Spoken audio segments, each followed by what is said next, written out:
de Kane de la team Vitality. On voit l'image. Enfin, cette semaine, dans l'humeur de Kanto, un gros dossier. On va tout vous expliquer sur l'EA-Gate, une affaire qui a fait les unes de la presse spécialisée et les graves accusations de vente sous le manteau par un ouvrier d'eSport de cartes Icon Moments, celle de Zidane par exemple, ici à l'image. On en reparle avec notre poil à gratter. Mais tout de suite, les amis, les news de la semaine.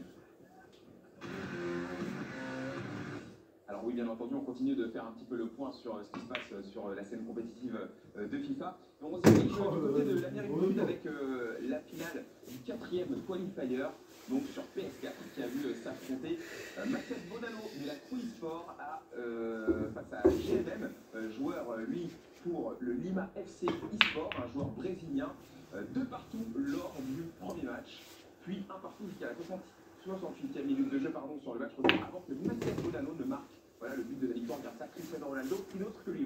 Ouais, et l'enchaînement était plutôt propre. Un petit contrôle, frappe enchaînée. Cristiano, quand on tourne dans la surface, en général, ça fait but. Et voilà, ça fait but, voilà, comme le triplé qu'il a marqué contre Crotone, très efficace. Et c'est le back-to-back pour l'Argentin de la team Crew Sport. On passe sur Xbox cette fois-ci. La finale, là, qui a vu s'affronter encore un joueur brésilien, et même 2 joueurs brésiliens. Zine de la team R10, la fameuse équipe de Ronaldinho en russe. Ouais, Ronaldinho, exactement. Une équipe un petit peu à son image, c'est ça, évidemment. Tout à fait, beaucoup de techniciens. Ouais. En fait, il y avait Rezende, lui, joueur de l'Inter. Rezende qui a d'ailleurs sorti du loser bracket et qui remporte le premier match 3-1, avec notamment ces 2 buts donc, de Cristiano Ronaldo ou encore de Kylian Mbappé.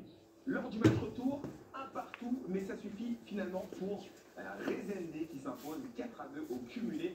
Et là aussi, Bruce, c'est aussi un back-to-back. Il y a beaucoup de back-to-back cette saison. Beaucoup de joueurs qui remportent le tournoi de Il y a beaucoup de back-to-back, mais surtout dans le sud, j'ai envie de te dire. Au final, en Europe, il y a moins de back-to-back par exemple. C'est un peu plus random, on va dire.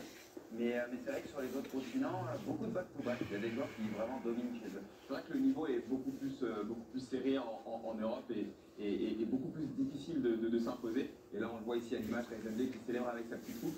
Ça nous fait plaisir pour lui. On sait que c'est l'un des meilleurs joueurs du monde, en tout cas l'un des meilleurs joueurs de sa zone. Donc bravo à lui. On passe, les amis, à la zone Océanie. On traverse un petit peu le Pacifique ou voilà, le monde entier. Et là, on s'intéresse à la finale du 3e qualifier, qui a vu une belle opposition entre 2 Australiens que vous voyez à l'image ici. Dylan, un petit peu énervé le crack. Un petit peu là, on le voit en bas à gauche à l'image. Ça c'est quand on joue à FIFA en général, il y a des choses qu'on essaye de comprendre et ça sert à rien. On ne comprendra pas. On comprendra jamais, mais c'est vrai que ça peut raison par an. On les voit, ils sont très expressifs les gens. Complètement. Mais surtout le Dylan, visiblement. Alors évidemment, comme l'a dit Bruce, n'hésitez pas à ne pas chercher à comprendre sur FIFA, parfois c'est comme ça. Il est opposé donc à Naylor, que vous avez vu ici à l'écran. Lors du match aller, Naylor s'impose 2-1, et sur le match retour, on impose des rôles. C'est du découpage. 3-2, ce qui nous donne égalité. Le match va donc se jouer au tir au but. Et finalement, victoire de Dylan. C'est aussi expressif, Bruce. On a mis une boule au départ.